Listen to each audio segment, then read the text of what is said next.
अस्सलाम वालेकुम रहमतुल्लाहि वबरकातुहू। आज का टॉपिक जो है गोल्ड एंड सिल्वर की इन्वेस्टमेंट और इस्लामिक वे क्या है, इस्लाम में किस तरीके से इसमें ट्रेडिंग या इन्वेस्टिंग कर सकते हैं हम।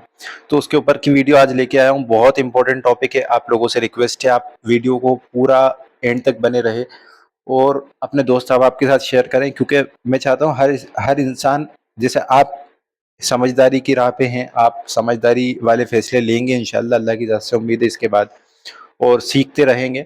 तो मैं चाहता हूँ हर इंसान जो आपके अजीज व अकारिब हैं वो भी इस स्मार्ट वे, स्मार्ट अंडरस्टैंडिंग को समझें कि क्या स्मार्ट तरीका है और इस्लाम हमें, इस्लामिक एतबार से हमें किस तरह से चलना चाहिए। तो जो टॉपिक है वो हमारा गोल्ड एंड सिल्वर का इन्वेस्टमेंट और वो रहेगा। तो सबसे पहले तो हम गोल्ड और सिल्वर के बेसिक को समझते हैं। अच्छा, इससे पहले मैं आपको बताता हूँ कि इस्लाम में गोल्ड और सिल्वर दोनों इंपॉर्टेंट है, लेकिन इन्वेस्टमेंट के लिए कौन सा ज़्यादा पावरफुल है आजकल के एतबार से, आजकल के टाइम के एतबार से, कि ग्रोथ किस चीज़ में मिलना चाहिए और अभी का टाइम क्या कह रहा है, किस चीज़ में हम देख के समझ के फैसले ले सकते हैं, आने वाले टाइम में किसका यूज़ ज़्यादा है, किसकी डिमांड ज़्यादा है, उस हिसाब से हम बात करेंगे। तो ये एक इस्लामिक पॉइंट ऑफ व्यू तो बताऊंगा ही मैं इस वीडियो में, लेकिन इसके साथ साथ मैं एक अपनी एनालिसिस बताऊंगा कि मेरी एनालिसिस के हिसाब से कि हमें किस चीज़ के ऊपर जाना चाहिए। हाँ, ये बिल्कुल भी मेरा इन्वेस्टमेंट का वो नहीं है, आप लोगों को बिल्कुल भी मैं इन्वेस्टमेंट का वो नहीं दूंगा, टिप नहीं दे रहा हूँ कि आप इसके बेस पे आके इन्वेस्टमेंट कर लें, लेकिन हाँ, आपकी नॉलेज बढ़ाने के लिए ये वीडियो काफ़ी हो जाएगी। तो देखिए, सबसे पहले तो गोल्ड वर्सेस सिल्वर के बेसिक समझते हैं हम कि गोल्ड जो होता है वो वैल्यू को स्टोर करता है। फॉर एग्जाम्पल, अगर आपने 1 लाख रुपए का गोल्ड परचेज किया है, तो वो आपके 1 लाख रुपए जो है वो प्रिजर्व हो जाएंगे। प्रिजर्व हो जाएंगे इन द सेंस कि अब वो उसकी ग्रोथ तो होगी, उसका प्राइस बढ़ेगा ही, लेकिन साथ ही साथ में इस जगह पे ग्रोथ भी मिलेगी, आपकी वैल्यू भी स्टोर रहेगी। आप 5 साल 10 साल बाद जब देखेंगे तो ऐसा नहीं हो कि 1 लाख के 50,000 हो गए हों या 80,000 हो गए हों। ये 1 लाख के ऊपर ही रहेगा, ये 1 लाख के नीचे नहीं आएगा। लॉन्ग टर्म में हम बात कर रहे हैं, जैसे 5 साल 10 साल। कुछ टाइम के लिए अगर एक आध महीना, जैसे अभी पिछले महीने गोल्ड की वैल्यू अच्छी खासी ऊपर थी, 1 लाख 1,76 तक, 1000 तोला था। ये 10 ग्राम की बात कर रहा हूँ मैं। और अभी के टाइम पे थोड़ी सी नीचे आ गई, 1,40,000 1,30,000 तक भी आ गई थी। तो उसकी एनालिसिस जो मैं बता रहा हूँ आपको, कि ये लॉन्ग टाइम के हिसाब से बता रहा हूँ मैं, 5 साल 10 साल। तो जब तक आपका पैसा सेफ भी रहता है, प्लस एक धीमी चाल से बढ़ता भी रहता है। दूसरी चीज, जो सिल्वर है, सिल्वर है इंडस्ट्रियल मेटल। इसमें बहुत सारे लोग इसमें इन्वेस्टमेंट पर्पज से तो लेते ही हैं, इन्वेस्टमेंट तो है ही इसमें, लेकिन इसके अलावा, जैसे गोल्ड का है कि ज्वेलरी बनाने के काम में आएगा, इसके अलावा दीगर इंडस्ट्रियल के कुछ कुछ हिस्सों में इस्तेमाल होगा। लेकिन सिल्वर जो है, सिल्वर इंडस्ट्रियल मेटल है और इंडस्ट्री के बहुत सारे कंपोनेंट्स में इसका इस्तेमाल होता है। जैसे फॉर एग्जांपल मैं आपको बताऊं, अभी आपने आर्टिफिशियल इंटेलिजेंस का नाम सुना होगा, एआई। एआई की जितनी चिप्स बनती हैं, इसमें सिल्वर का यूज होता है। ठीक है। अभी एनर्जी, जैसे ग्रीन एनर्जी है, एनर्जी में जो सोलर पैनल लगते हैं, आपने सोलर पैनल का नाम सुना होगा, इसमें आपका सिल्वर लगता है, सिल्वर यूज होता है, क्योंकि ये हिंदी में कहते हैं ऊर्जा का अच्छा स्रोत माना जाता है, ऊर्जा को सुचालक करता है, ऊर्जा को जो एनर्जी होता है उसको बहुत अच्छे तरीके से ऑब्जर्व करता है ये। तो इसलिए सिल्वर का जो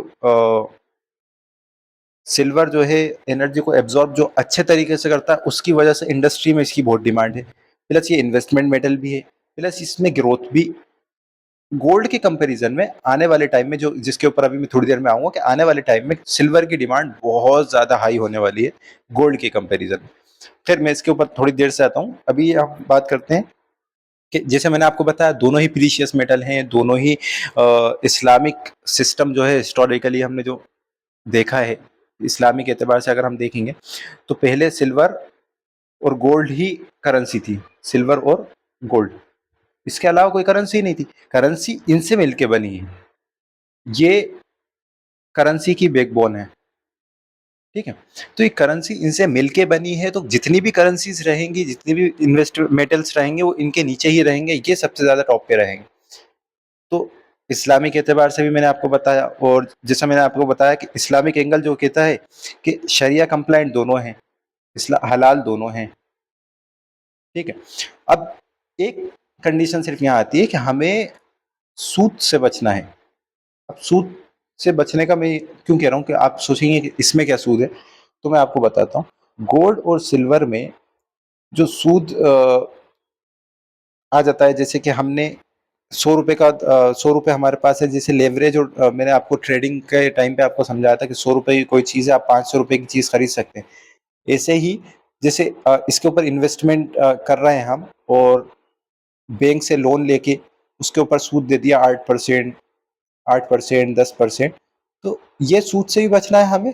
प्लस ऐसा भी नहीं हो कि हमें लेवरेज पे लेना है, कि अगर हमारे पास 1 लाख रुपए हैं और हमने 5 लाख का जाके वो ले लिया, उसके बाकी के 4 लाख के ऊपर लोन करवा दिया, तो वो चीज़ भी सूद में आ जाएगी। तो हमें उस तरीके से रिबा और सूद और इंटरेस्ट से बचना है।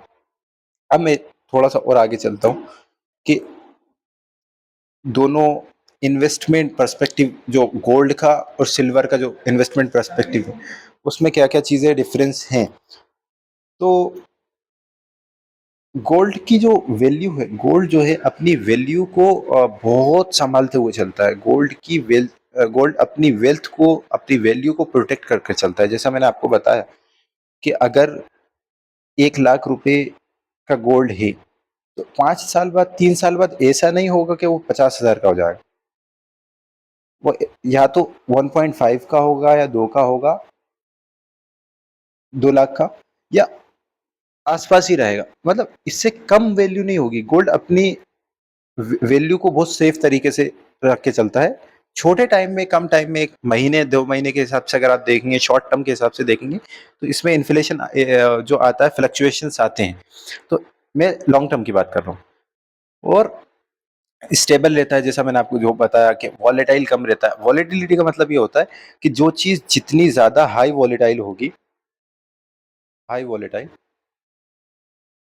वो उतना ज़्यादा उसका प्राइस या तो ऊपर जाएगा, या उतना ज़्यादा जल्दी नीचे आएगा।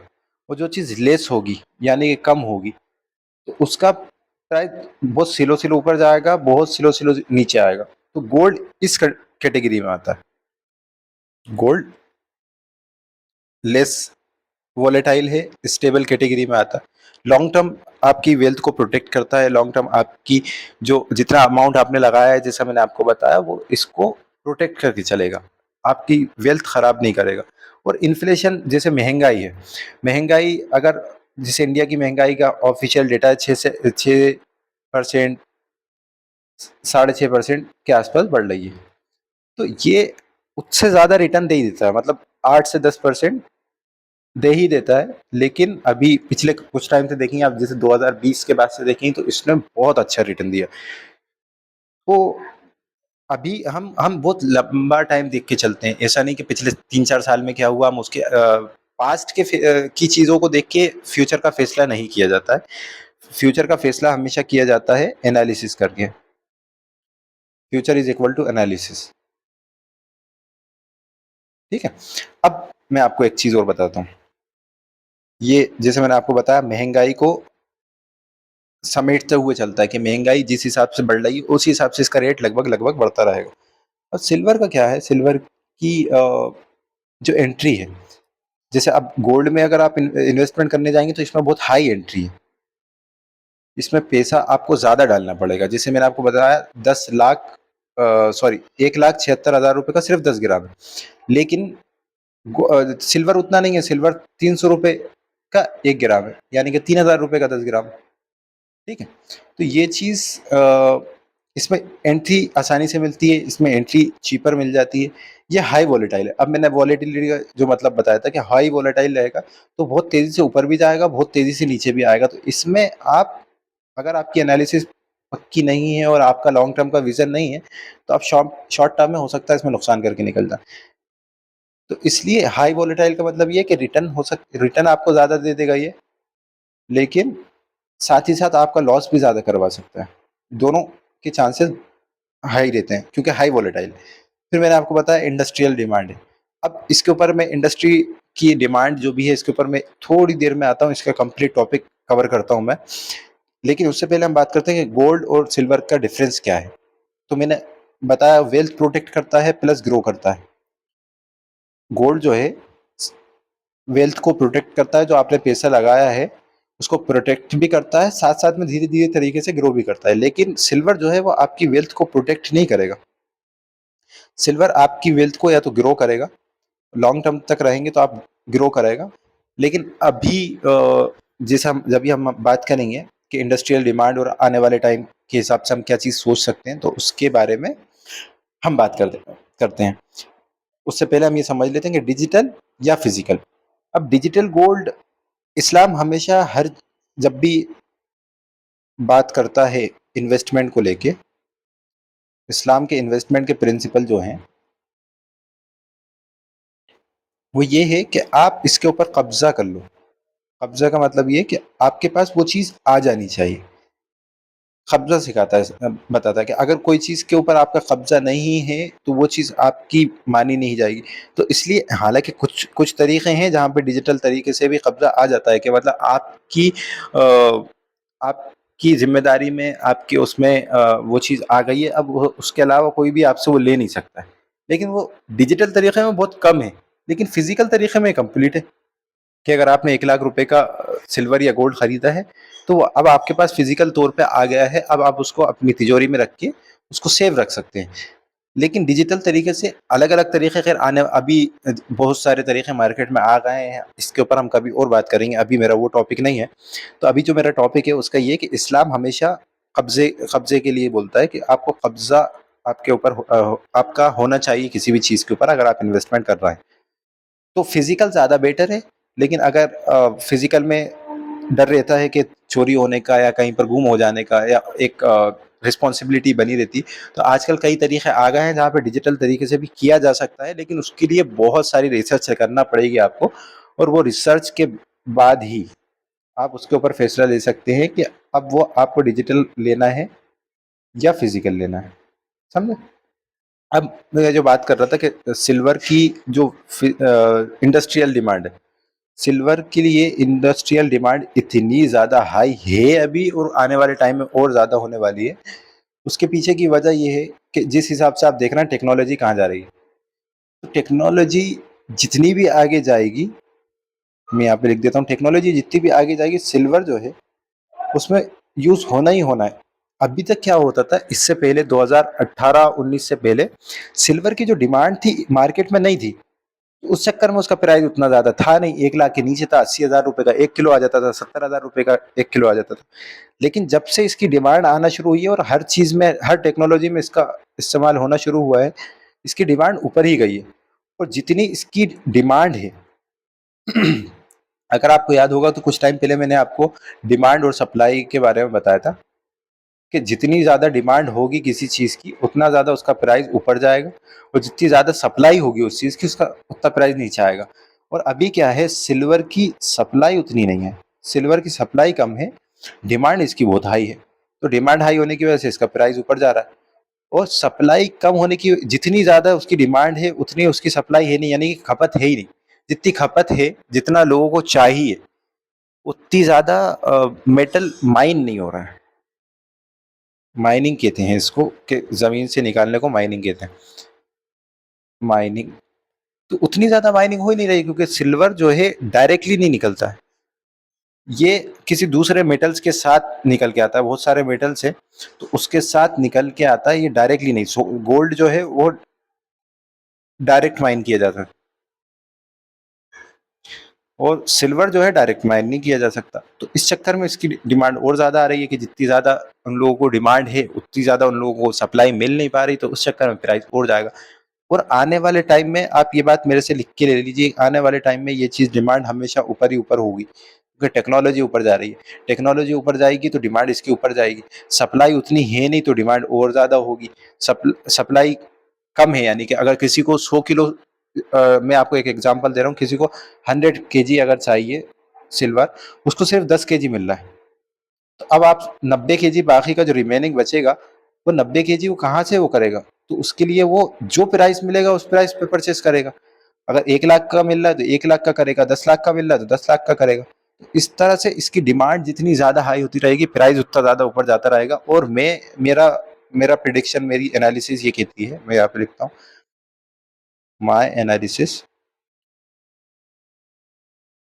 कि सिल्वर परसेंटेज वाइज आने वाले 5 से 10 सालों में गोल्ड को बीट कर देगा।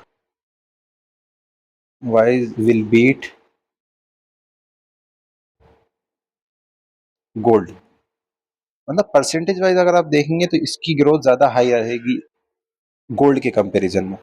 बाकी ये मेरा एनालिसिस है, मेरी ये कोई भी इन्वेस्टमेंट की एडवाइस नहीं है, मेरा को सिर्फ सिखाने का मकसद है आप लोगों को, और मेरे को समझाने का मकसद है कि इस्लामिक एतबार से सिल्वर और गोल्ड की क्या अहमियत है, आने वाले टाइम के एतबार से सिल्वर और गोल्ड की क्या अहमियत है, इन्वेस्टमेंट के एतबार से सिल्वर और गोल्ड की क्या अहमियत है, और हमें किस हिसाब से, क्या हिसाब से सोचते हुए चलना चाहिए। तो अभी के लिए इतना ही, मिलते हैं नेक्स्ट वीडियो में एक अच्छे टॉपिक के साथ। जब तक के लिए आप वीडियो को, चैनल को सब्सक्राइब करके अपने दोस्त अहबाब के साथ इसको शेयर कर दें, और वीडियो को लाइक करके एक कमेंट ज़रूर कर दिया करिए। मेरे को आप लोगों के कमेंट का इंतज़ार रहता है कि मैं देखूं आप लोगों को समझ में आ रही हैं या नहीं आ रही चीज़ें। तो ये मेरी रिक्वेस्ट है। चलिए मिलता हूँ नेक्स्ट वीडियो में, तब तक के लिए अस्सलाम वालेकुम वरहमतुल्लाहि वबरकातुहू।